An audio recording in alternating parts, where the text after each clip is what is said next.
نحمده ونصلي على رسوله الكريم اما بعد فاعوذ باللہ من الشیطان الرجیم بسم اللہ الرحمن الرحیم۔ معزز ناظرین، السلام علیکم ورحمۃ اللہ وبرکاتہ۔ میں ہوں میاں محمد اکرم، آپ کی خدمت میں حاضر۔ ناظرین، ایک گاؤں میں ایک مولوی صاحب تھے، اور ان مولوی صاحب کا جو ایک ہمسایہ تھا جس کی ایک ہی دیوار تھی گھر کی، وہ میراثی تھا۔ اب جو مولوی صاحب تھے، پورے کے پورے گاؤں والے ان کا بڑا ادب کرتے، بڑا احترام کرتے، ان کی طرح طرح کی خدمات کرتے، اچھے اچھے کھانے پکا کر مولوی صاحب کے گھر میں دے کے جاتے، مختلف قسم کے اسلامی تہوار کے موقع پر ان کی خدمت کر رہا تھا پورا کا پورا گاؤں۔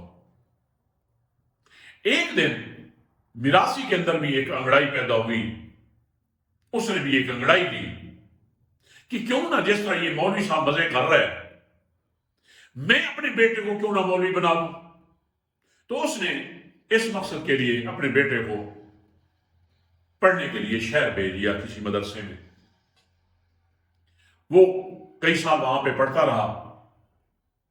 تو ایک دن اس نے وہاں سے خط لکھا کہ میں نے اپنی پڑھائی مکمل کر لی ہے، میں فلاں دن گھر آ رہا ہوں۔ اب وہ میراثی بہت خوش ہوا، اس کے گھر والے بہت خوش ہوئے کہ ہمارا بیٹا مولوی بن گیا ہے، اب ہم مزے کریں گے۔ تو اس نے لوگوں کو اکٹھا کیا کہ تاکہ جس ریلوے اسٹیشن پر وہ اترے گا وہاں پہ ان کا استقبال کیا جائے۔ ایک گھوڑے کا بھی بندوبست کیا۔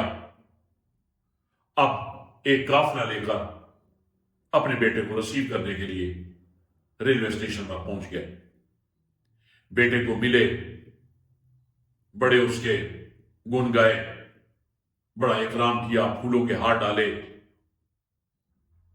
اور اتنا اکرام کیا کہ گھوڑے کے اوپر اس کو بٹھایا، اور میراثی خود گھوڑے کی لگام پکڑ کر پیادہ گاؤں کی طرف چلنے لگا۔ تو راستے میں اس میراثی کو پیشاب کا تقاضا ہوا، تو اس نے اپنے بیٹے سے اجازت لے کر پیشاب کرنے کے لیے جب سائڈ پہ گیا، جس طرح کا گاؤں کا ایک ماحول ہوتا ہے، تو جب وہ پیشاب کرنے لگا تو بیٹے نے کہا نہیں نہیں نہیں، اس طرح منہ کر کے پیشاب نہیں کرنا، ادھر قبلہ ہے۔ میراثی نے دوسری سائڈ پہ رخ کر لیا، تو کہنے لگا نہیں نہیں نہیں، اس طرف کریں گے تو پھر آپ کی پشت ہوگی قبلہ کی طرف۔ وہ بیچارہ پھر وہاں پہ رک گیا۔ پھر اس نے تیسری سائڈ کی طرف اس نے اپنا رخ کیا اور پیشاب کرنے لگا، تو کہنے لگا نہیں جی نہیں، ادھر ایک پیر کی دربار ہے، گستاخی ہو جائے گی۔ اس نے اپنا چہرہ دوسری طرف موڑا، پھر وہ پیشاب کرنے لگا، نہیں جی نہیں، اب کیا کر رہے ہیں، آپ کی پیٹھ پیر کی دربار کی طرف ہو رہی ہے، یہ بہت بڑی گستاخی ہے۔ اب میراثی بڑا پریشان ہو گیا۔ اب پیشاب کا تقاضا جو تھا، اس کی بھی ایک شدت کا اس کو احساس ہونے لگا، لیکن بیچارہ مرتا کیا نہ کرتا، صبر کر کے وہ بیچارہ گھر کی طرف چلنے لگا۔ جیسے ہی گھر کے دروازے میں پہنچا تو اس میراثی کی بیوی اپنے بیٹے کو دیکھ کے میں صدقے میں واری جب کہنے لگی، تو اس میراثی نے کہا تو اور صدقے واری ہو، تمہیں پتہ اس وقت چلے گا جب تو پیشاب کرے گی۔ تو ناظرین، یہ وہ لوگ، وہ طاقتور لوگ جنہوں نے پنجاب میں آج افتتاح کر دیا ہے ڈاکو راج کا، ان کو بھی بعد میں پتہ چلے گا کہ ان کے ساتھ ہوتا کیا ہے، اور ان کے ساتھ وہی ہونا ہے جو میراثی کے ساتھ ہوا تھا۔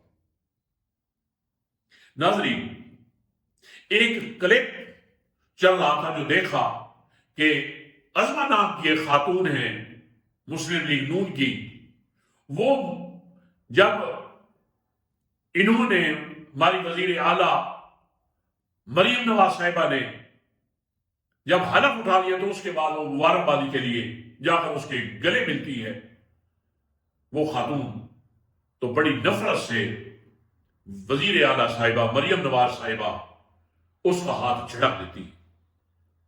لوگ اس پہ تبصرہ کر رہے ہیں. تو میں نے کہا کہ یار یہ دیکھو کہ اس پہ تبصرہ کرنے کی ضرورت کیا ہے. مریم صاحبہ کی اس وقت جو پارٹی میں جتنے باقی لوگ ہیں وہ سارے ایک نمبر کے کمی کمین ہیں.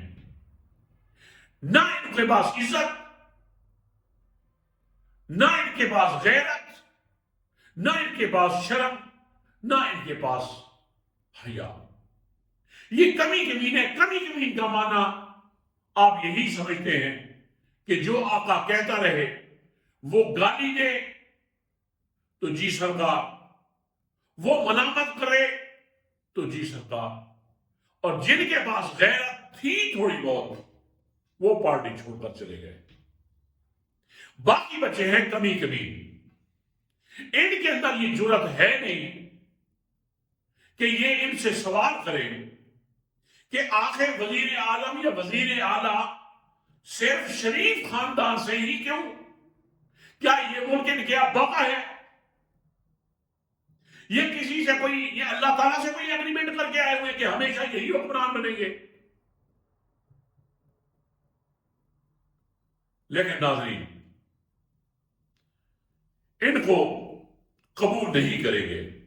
جو بعض امیر لوگ ہیں جن کے ووٹوں کے اوپر دن دہاڑے ڈاکہ ڈلا ہے، اگر ان میں یہ جرات ہے